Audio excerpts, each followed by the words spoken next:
You ever wake up with brass tacks in your head?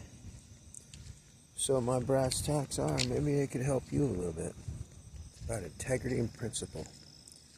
So if you work for somebody and you're friends with somebody and you have embracements of spirit and a little bit of camaraderie and stuff, right? And then, like, doesn't matter who they are. And then you have had problems. Like, I'm going to use myself as an example. Somebody called the police and lied about me, right? So technically, that's breaking the law. Because they said I was refusing to leave. And I had been told multiple times. And that I keep coming back on a bogus trespass that just basically slapped me in the face. All of a sudden one day I'm going to the bank and here, boom. Right? So people are like, oh, I should just move on. Not considering that a trespass means you can't go in certain places. And if you can't go in certain places, it's not just like, hey, oh, I can't go to the local bar. It's nothing like that. It was a mall parking lot connected to other stuff with a throughway road right in the really important part of town where other people gather, and I wasn't allowed any of that. So it really fucked my life up. Nobody wants to admit it, but it can do that. Okay, so I tried to get justice, and I tried to reverse the situation by going through the proper channels, whatever. So bottom line is, all these people are like, move on. Let the guy get away with it.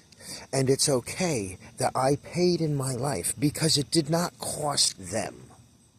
It didn't cost them, so they can't see it, so they don't want to accept it.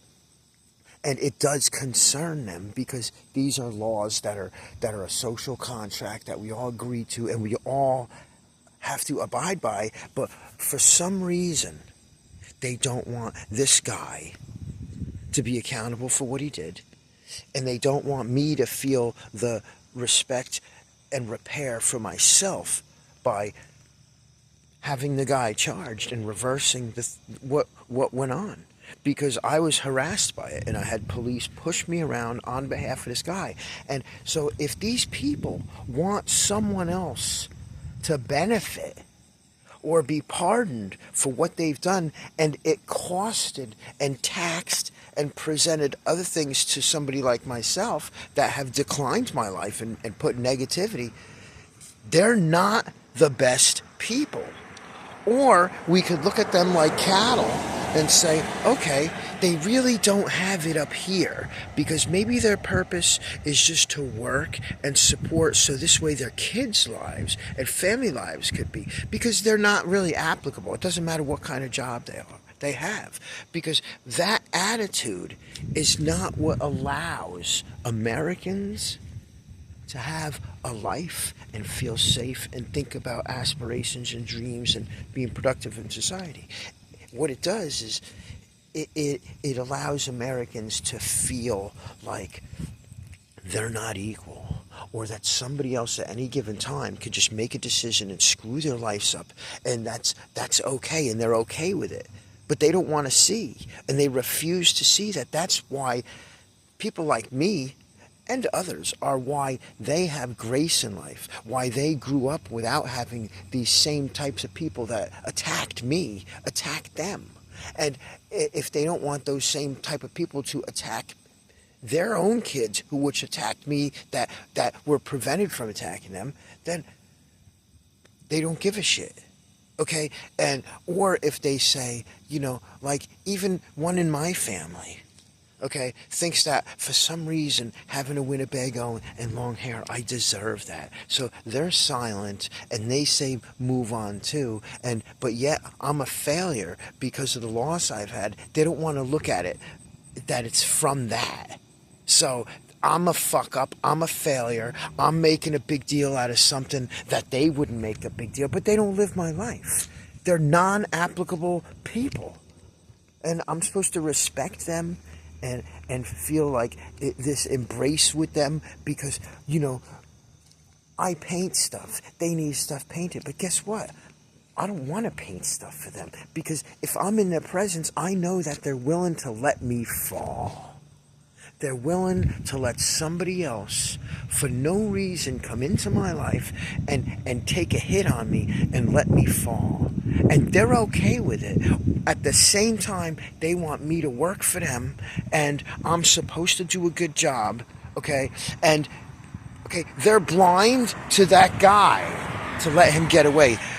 But they're also blind to my needs and to see why I'm having problems and have to work twice as much and have to stress twice as much and have to take twice as much time to make up for it. So I can't have anybody in my life that doesn't agree with me about this and other circumstances that are similar, because I am not an average dude, okay? I am above average.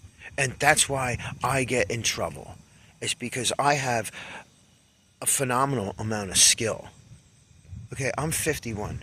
I haven't had to really have a job in like 30 years because just being an artist, people throw work at me, they give me opportunities and give me work.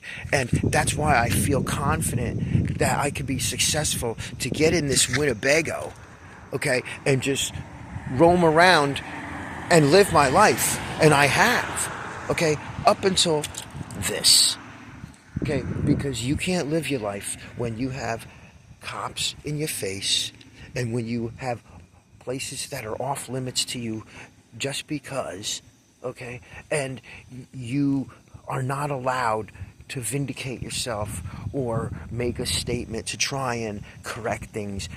It's just, I'm living in oppression because of these people's ignorance. And they're supposed to be my family. They're supposed to be my friends. They're supposed to be my colleagues and comrades. Ain't fucking happening.